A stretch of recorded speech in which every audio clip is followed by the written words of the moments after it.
The secret of life and death, in my opinion, is if when you die you've made more friends than enemies, then you've won the game. Better to be very emotional and feel a lot than to be a great thinker and feel nothing. People who suffer from anxiety should be pleased.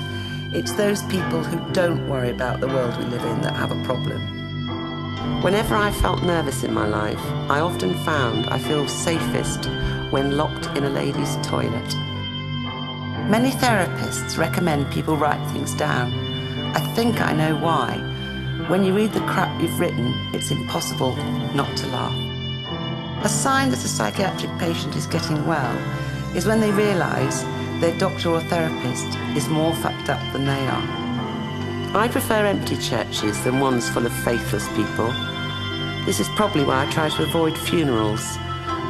As a pacifist, I wouldn't blow up Parliament. However, I would sack all the politicians and put the governing of every country into the hands of the under-5s and the professional comedians. We need common sense from the children and something to laugh about from the comedians. If you ever run out of tobacco, try smoking loose tea. It smells and tastes like cannabis. I've been married to 2 men who were both paragons of virtue. I hope not to make the same mistake again. When you lose the dependence On the material toys of life. you lose the fear of anything being stolen. Best to keep valuables within our hearts and minds. Within our hearts and minds.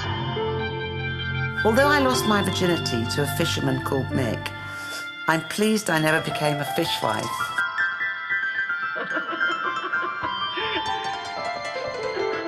The Englishman abroad is rarely a good example of the nation. I wish other countries could get to meet those people who can't afford to go abroad.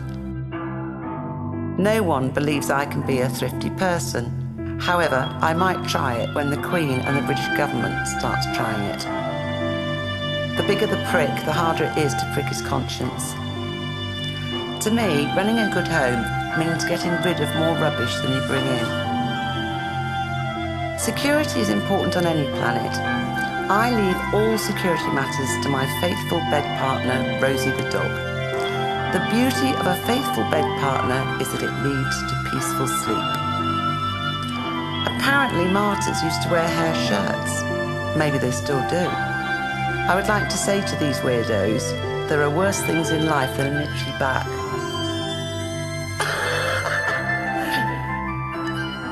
In England, I lived near a river, and a favourite expression was, I live by the river, drop in any time. In France, I lived by a large wheelie bin, and the same expression applies.